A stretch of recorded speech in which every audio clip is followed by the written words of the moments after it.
Hello everyone, आज हम देखेंगे रो डिपेंडेंट टर्मिनेशन होता क्या। ठीक है, रो डिपेंडेंट टर्मिनेशन जो होता है क्या होता है, एक्सट्रिंसिक टर्मिनेशन होता है। बिल्कुल ध्यान में रखिएगा, कैसा होता है, एक्सट्रिंसिक टर्मिनेशन होता है।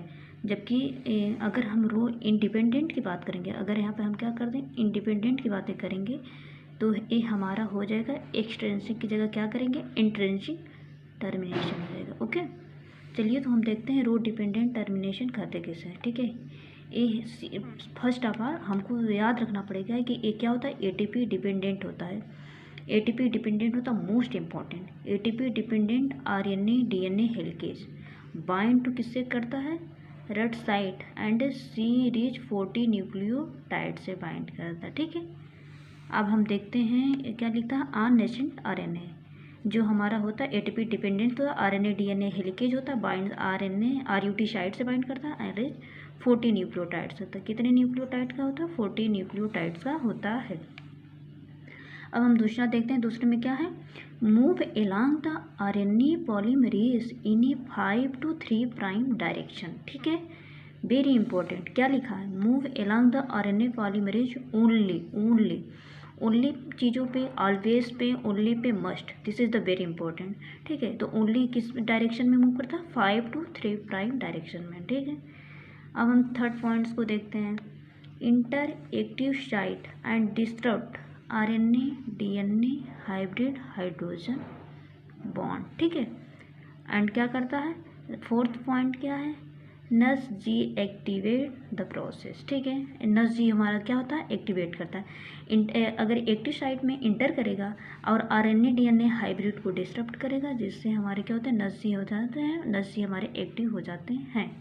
ठीक है, एक्टिव होने के बाद उनके प्रोसेस क्या होते हैं, activates helicase active once and beta forms inter groove of post RNA polymerase को क्या कर देते हैं, पोस्ट कर देते हैं। ठीक है, पोस्ट कर देते हैं। अब हम नेक्स्ट देखते हैं क्या है, ओपन कॉम्प्लेक्स जो होता है, ओपन कॉम्प्लेक्स हमारा चेंज हो जाता है, किस में चेंज हो जाता है, ये हमारा क्लोज कॉम्प्लेक्स में चेंज हो जाता है, और आरएनए पॉलीमरेज डिस मूवमेंट होता है। अब एक नेक्स्ट टॉपिक हम देख लेते हैं, क्या है, रिसेंट रिपोर्ट्स होता क्या है। ठीक है, रिसेंट रिपोर्ट्स हमारा जो होता है, beta factor and nus G are always bound to RNA polymerase and attach at termination site. सीधे सीधे हम देखते हैं कि जो हमारा रिसेंट रिपोर्ट्स होता है, एनर्जी से हमेशा बाइंड करता, क्या लिखा है यहाँ पे, लिखा है यहाँ पे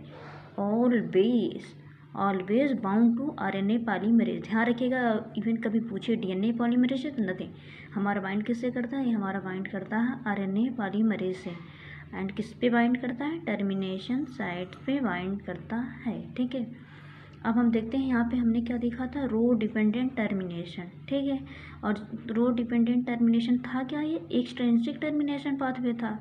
अब हम देखते हैं कि रो इंडिपेंडेंट टर्मिनेशन क्या होता है। सीधे देखते हैं कि रो इंडिपेंडेंट टर्मिनेशन जो होता है, ये हमारा होता है इंट्रिंसिक टर्मिनेशन पाथवे होता है। दोनों में मेजर डिफरेंट यही है कि एक एक्सट्रिंसिक होता है और एक इंट्रिंसिक होता है।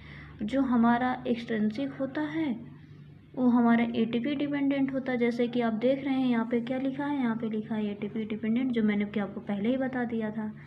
और ये जो हमारा होता है, और ये एटीपी इंडिपेंडेंट होता है, और क्या होता है हमारा इंट्रिंसिक टर्मिनेशन होता है। और दो पॉइंट्स और देख लेते हैं, ये क्या होता है,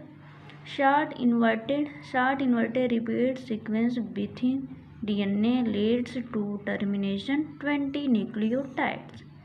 सीधी बात है, यहाँ पे हमारे कितने न्यूक्लियोटाइड्स हैं, यहाँ पे हमारे 40 न्यूक्लियोटाइड्स हैं, और यहाँ पे हमारे कितने न्यूक्लियोटाइड्स हैं, 20 न्यूक्लियोटाइड्स हैं। अब रो इंडिपेंडेंट को तो हमने देख लिया, इन डेप्थ में इसके स्ट्रक्चर ड्रा करके, जैसे कि यहाँ पे है, और इसके अभी और भी स्ट्रक्चर हैं, हम आपको नेक्स्ट वीडियो में ड्रा करके दिखाएंगे। ठीक है, थैंक यू एवरीवन।